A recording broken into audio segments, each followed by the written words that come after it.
r/Tales from Call Centers, Episode 4. Sir, I know what my manager would say because he trained me. Just another story about customers who make incomprehensible purchasing decisions. Following on from my last post, I work at a clearance electronics company who sells out-of-box and damaged goods. As with many clearance outlets, we don't offer returns if you change your mind on your purchase or buy the wrong item.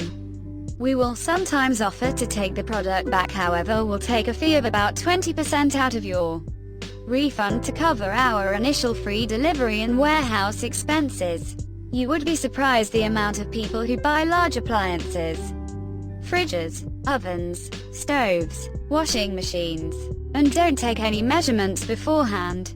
One such customer, who had purchased too large a fridge, called in. Customer: Hi, the fridge I have been delivered today is too large. Me: Oh no, sorry to hear that. Are the delivery men still there, and what is the size of your wall cavity? Customer: No, the drivers left a while ago. The space is 850 high. Me: Yep, from looking at your order and the fridge specifications you definitely ordered the wrong fridge as this model is 1870 millimeters tall. There are a couple of options. We can return the fridge, however there is a 20% restocking for delivery fees. Or I might recommend you keep it and adjust the cavity's height if you want a fridge this big. Every fridge under 1870 is significantly smaller in volume.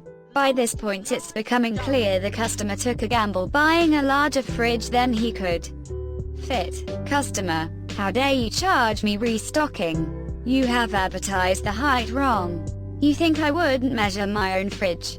I did so much research. Me: Sorry sir, but I believe you are mistaken.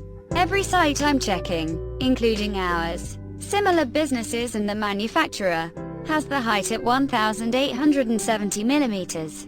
Customer: Well, someone must have keyed it in wrong. Me: We don't manually enter the heights. We copy directly from the manufacturer. The last time someone was on this web page to adjust it was April 21st. Customer: So that proves it, someone did adjust the height and now you've changed it back. Me: Sir, April 21st was months before you made your purchase. Also, what benefit would we receive from changing our advertisement, making our customers upset? This went on for a while in circles until finally, he asked for my manager. Customer: I want to speak to your manager. You can't charge me to take back something that was just delivered. Me: Sir, my manager is not in today as he is dealing with recent disaster, and needs to be home. You are more than welcome to call back tomorrow when he is in, but he will repeat my answers. Customer: How do you know what he will say? Are you the same person? Do you know what he is thinking? No, you don't. Me: Sir, I know what my manager would say because he trained me. I think we are not going to reach an agreement today. You are more than welcome to call back tomorrow and speak to manager. Customer hangs up. Interestingly, he didn't call back for my manager the next day, so I think he knew he made the mistake and would prefer the larger fridge. This is probably my proudest moment of not caving to demands. I'm so glad my company supports us and does not enforce putting up with these customers. I'm upset, so I get to bypass verification. This just happened like 5 minutes ago. Crazy rude old lady. Thanks for calling bank name. How can I help you? Me: My name is Rude Lady. I need you to look at my account right now. My code is 1234. My account number is 123,456,789 RL. Sure, let me pull that up. Let me go ahead and get you verified and then I can take a look at your account. Me: Okay, my code is 1234 RL. We have verification pins, so if you come in green with a pin you just give your pin number and you're good. This lady was yellow with a pin, which means we need her pin and need to send out an additional verification code via text or email. Thank you. What is the phone number or email we have on file? Me: She gives me both. Thank you. Are you able to receive a text message at that phone number right now? Me. She tells me yes, then proceeds to tell me who her cell phone carrier is. Thank you. Message and data rates may apply. You'll receive one verification code for each verification code issued me. What does that mean? I can't receive text messages, are you stupid? Why do you need to send a text message? I gave you my PIN. My code is 1234, why are you asking for my cell phone? I can't receive text messages. RL, your PIN is just one step of the verification process and you just told me you were able to receive a text message, which is why I proceeded with sending you one. Me. This is bullshit. My account is about to get hacked and I need to speak with someone now. Why do I need to get verified? I gave you my code already, it's 1234 RL. Now this is the part where I kind of argued back with her because I just accepted a job somewhere else and am working my 2 weeks notice. I cannot stand people like her and I said what I really wanted to say. If you can't receive text messages, then why did you just tell me you could 2 minutes ago? Me. I didn't understand the question. I need to get my account looked at immediately. If you could just skip through this because I gave you my code RL. No, sorry, I can't do that. Also, if you continue to talk to me in that tone, I'm going to have to disconnect the call. Me. I'm not raising my voice, this is my natural tone, RL. Okay, Karen. Okay, I can bypass the text message. I'll just ask you security questions instead. What is the annual % rate on this account? Me. The security questions are basic account questions, FYI. Like account balance, last purchase, interest rate, where does your direct deposit come from? Super simple stuff. Rude lady flips out. You expect me to know this off the top of my head? Are you kidding me? Do you want me to drive all the way to New Mexico to my winter home to get my account information? My account is getting hacked, RL. I don't know. Whatever you need to do in order to answer the questions. Me. Can I please speak with your supervisor? RL. Sure, but they're going to need to verify you as well and ask you the same questions. Me. I was supposed to warm transfer her to our escalation team, but accidentally clicked transfer instead of conference. I went on her account and left like 5 alerts explaining that she get irate and yelling, so I don't even feel bad. I have like 2 weeks left at this job and she was rude. What are they going to do? Fire me. Credit rating. I honestly had a really solid day. Only one real beep moron, who wasn't mean or rude or anything. Just extremely stupid. User's card. Doesn't receive bill. Doesn't think to call, face with rolling eyes. Even had a customer's wife agree CA is a silly place.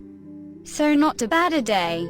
But all the people who wanted to discuss credit just fucking hell. I understand. Credit is important. I understand that it's concerning. But I'm not allowed to discuss your credit. I'm only allowed to inform you whether or not we are reporting to the credit agencies. I'd love to explain we only report every 30, 60, and 90 days, but I was explicitly told not to. We also have to report it accurately. One lady kept asking me to make sure not ding her credit because earlier in the month some fuckstick said it's up to you if you want to pay. She wasn't 30 days past due, so we wouldn't report it. But that's not allowed to be said because someone at some point sued or complained because of what someone on the phone told them. So I tried my best to assure her and not get dinged.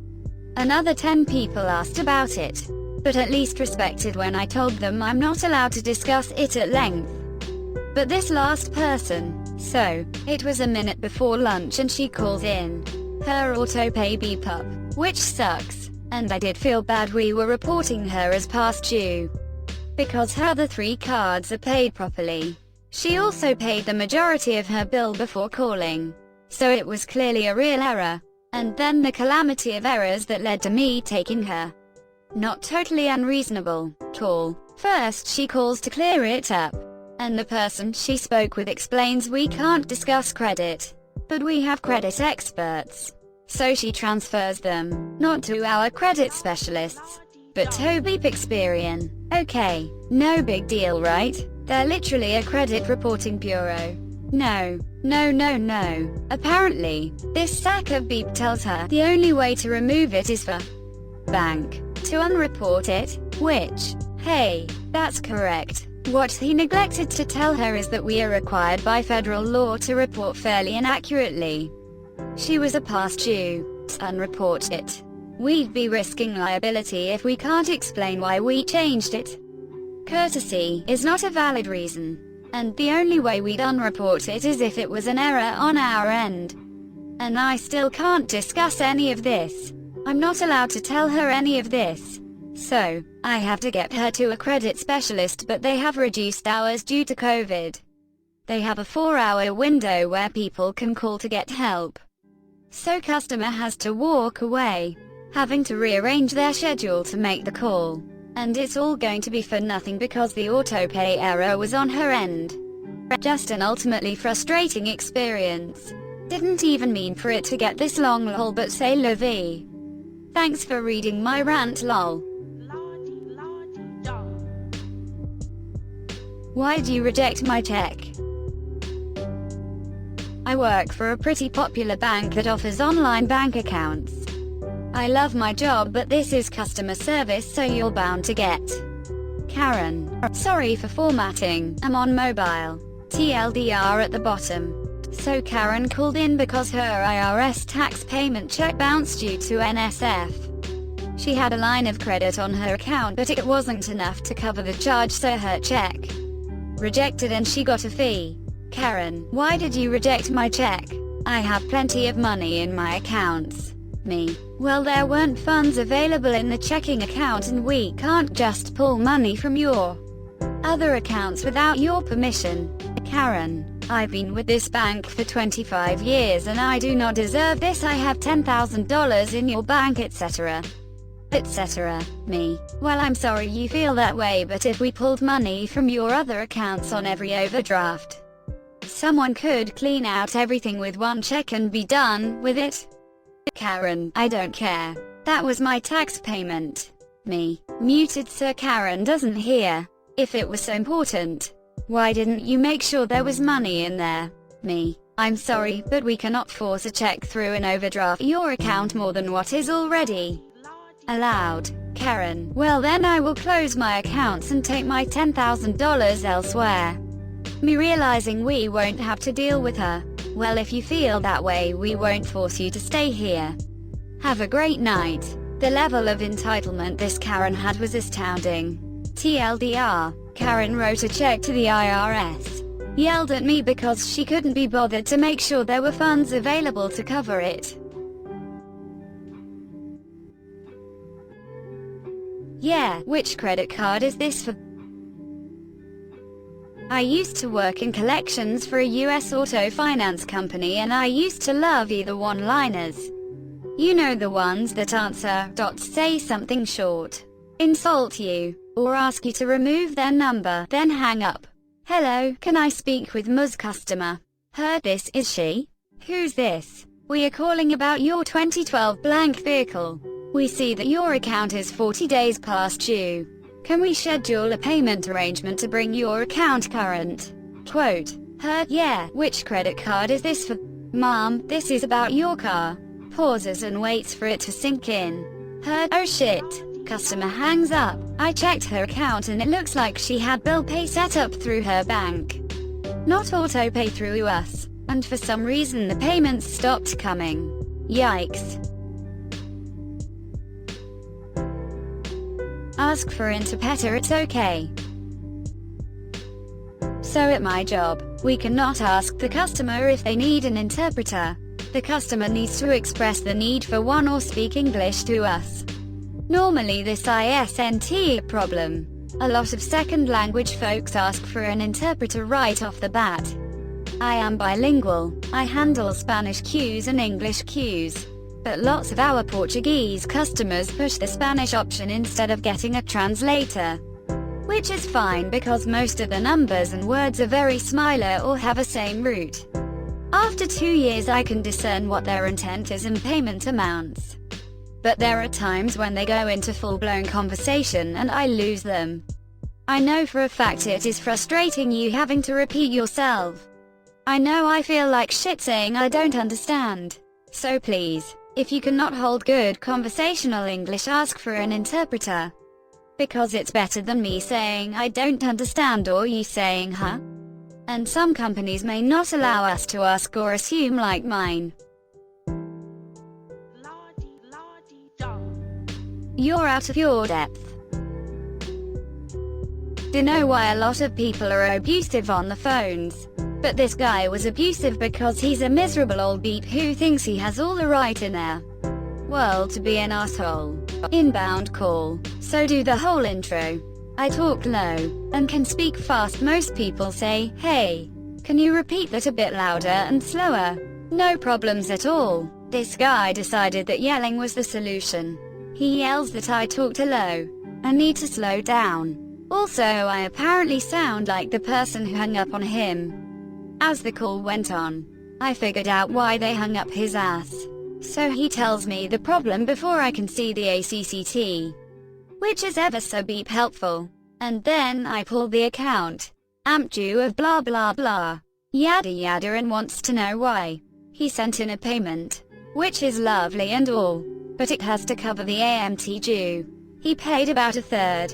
Apparently he thought it was okay because he left a note explaining he hadn't received the item he ordered, but also said they came in. WTF, dude. Okay, so you didn't pay the full bill. You're confused why it's higher than normal.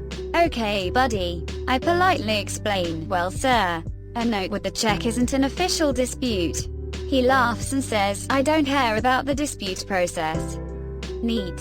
That's not my issue. During this, when I tried to speak, he would cut in, and then act like I interrupted him. Thanks, asshole. Real classy. He made this a habit. So I start going over the bill. He interrupts me, again acting like he had the floor. I trip up, and he jumps on it. You're clearly out of your depth. No, I'm not. You're just a prick. Your issue isn't even complex. You're just abarapidio. You didn't pay your full bill. You were assessed a late fee. Rightfully at that. And then you had another charge. But yeah, I'm out of my depth. Okay, at this point I'm fed up. I'm not smiling while I speak. And I'm just trying to get it over with. After the 6th time of him pulling the whole NYUH, you were speaking but clearly you're interrupting me. Bullshit, I tell him, sir, I am trying to help you. I want to find the solution and get this taken care of. Not in the politest tone. So he decides to get even more ornery. I hope these calls are recorded so they can see your ability. Yes sir. They do record my line. So they will hear this. Q4. And this is so fucking stupid. I begin to start speaking and he says, and now you're going to talk about my swearing and hang up on me. No sir, I don't care about your swearing. And I won't hang up. I want to help you solve this. And that's why you got hung up on. You were abusing someone, and they didn't have to take it. So they fucking didn't. Only reason I'm not showing you the door either is because you're clearly angry that you're stupid. And no one else needs to deal with that. So we go over everything. I waive the late fee because of his long business relationship with bank, and his great payment history. We get the new balance. And he says he'll send in a check. Lovely. Can you beep off already? Then it's his time to complain about the bill. It's not itemized. Bull. Fucking. Shit. I was literally looking at another person's statement right before this call. I know our bills are itemized. But no, they can't be because he said so. Dude, I don't get paid enough to walk you through your paper bill if you can't bother reading it all. Oh, but you don't care. I will pass your complaint up the chain. He scoffs. And I mean, fair. I'm not telling my boss that the customer thinks the bills aren't itemized when they are. He mutters some other shit. I tell him to have a nice day and he hangs up. I had a rough weekend. I'm tired. I do not give a single beep about how you treat me because I definitely abused myself worse over the Weekend. I just want to figure this out so you can go away. I even said, sir, I'm trying to help. I don't know why you're being so combative. No answer. Just more nastiness about me being incompetent. Like beep off dude. I leave awake a feel-good calls in my path. Just because you're a miserable old beep who fucks himself and gets mad at everyone else doesn't mean I'm going to stoop to your level so you can have the satisfaction of making someone else's life harder. Now if you'll excuse me, my eyes rolled under my couch during the call and I need to recover them. Thanks for watching. Like and subscribe for more Reddit content.